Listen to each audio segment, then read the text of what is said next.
Hair ಇಷ್ಟು ಚೆನ್ನಾಗಿದೆ, ಇಷ್ಟು ಚೆನ್ನಾಗಿರಕ್ಕೆ ನೀವು ಏನೇನ್ ಮಾಡ್ತೀರಾ? ಎಣ್ಣೆ ಹಾಕ್ತೀವಿ. ಯಾವುದು? ಕೊಬ್ಬರೆಣ್ಣೆ. ಓಕೆ. ಮತ್ತೆ ಎಳ್ಳೆಣ್ಣೆ. ಓ ವೆರಿ ಗುಡ್. ಆಮೇಲೆ ಕರ್ಬೇವಿನ ಸೊಪ್ಪು ಅನ್ನದಲ್ಲಿ ಕಲಿಸ್ಕೊಂಡು ತಿಂದ್ರೆ ಕೂದಲು ಬೆಳೆಯುತ್ತೆ. ಆಮೇಲೆ ಅಷ್ಟೇ.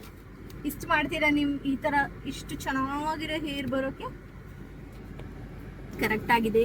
ಕರ್ಬೇವಿನ ಸೊಪ್ಪನ್ನ ತಿಂದ್ರೆ ಅಥವಾ ನಮ್ಮ ಡೈಲಿ ಫುಡ್ ಏನ್ ಮಾಡ್ತೀವಿ ಅದರಲ್ಲಿ ನಾವು ಕರ್ಬೇವಿನ ಸೊಪ್ಪನ್ನ ಜಾಸ್ತಿ ಯೂಸ್ ಮಾಡಿದ್ರೆ ನಮಗೆ ಹೇರ್ ಗ್ರೋತ್ ಚೆನ್ನಾಗಿರುತ್ತೆ. ಬಿಕಾಸ್ ಹೇರ್ ಗ್ರೋತ್ ಆಗಕ್ಕೆ ಏನು ಅಂಶಗಳು ಬೇಕೋ ಅದು ಕರ್ಬೇವಿನ ಸೊಪ್ಪಲ್ಲಿ ಸಿಗುತ್ತೆ. ಸೊ ಕರ್ಬೇವಿನ ಸೊಪ್ಪನ್ನ ಫಸ್ಟ್ ಯೂಸ್ ಮಾಡಿ, ಹಾಗೆ ಕೋಕೋನಟ್ ಆಯಿಲ್, ಕ್ಯಾಸ್ಟರ್ ಆಯಿಲ್ ಅಲ್ಲಿ ಮಸಾಜ್ ಮಾಡಬೇಕು. ಸುಮ್ಮನೆ ಮೇಲ್ಮೇಲೆ ಹೀಗೆ ಹಚ್ಚೋದಲ್ಲ, ರೂಟ್ಸ್ ಅನ್ನ ಮಸಾಜ್ ಹೀಗೆ ಮಾಡಿದ್ರೆ ಅದು ಬೆಳವಣಿಗೆ ಆಗುತ್ತೆ. ಸೊ ಇವತ್ತು ನಾನು ಕರ್ಬೇವಿನ ಸೊಪ್ಪು ಬಗ್ಗೆ ಹೇಳಬೇಕಾಗಿತ್ತು, ಅದಕ್ಕೆ ವಿಡಿಯೋನ ಮಾಡ್ತಾ ಇದ್ದೆ. ಕರ್ಬೇವಿನ ಸೊಪ್ಪು ತಿಂದ್ರೆ ಖಂಡಿತವಾಗ್ಲೂ ಹೇರ್ ತುಂಬಾ ಚೆನ್ನಾಗಿ ಗ್ರೋತ್ ಆಗುತ್ತೆ. ಈ ವಿಡಿಯೋ ತುಂಬಾ ಇಷ್ಟ ಆಯ್ತು ಅಂತ ಅನ್ಕೋತೀನಿ. ಇಷ್ಟ ಆಗಿರೋ ಲೈಕ್ ಮಾಡಿ, ಶೇರ್ ಮಾಡಿ.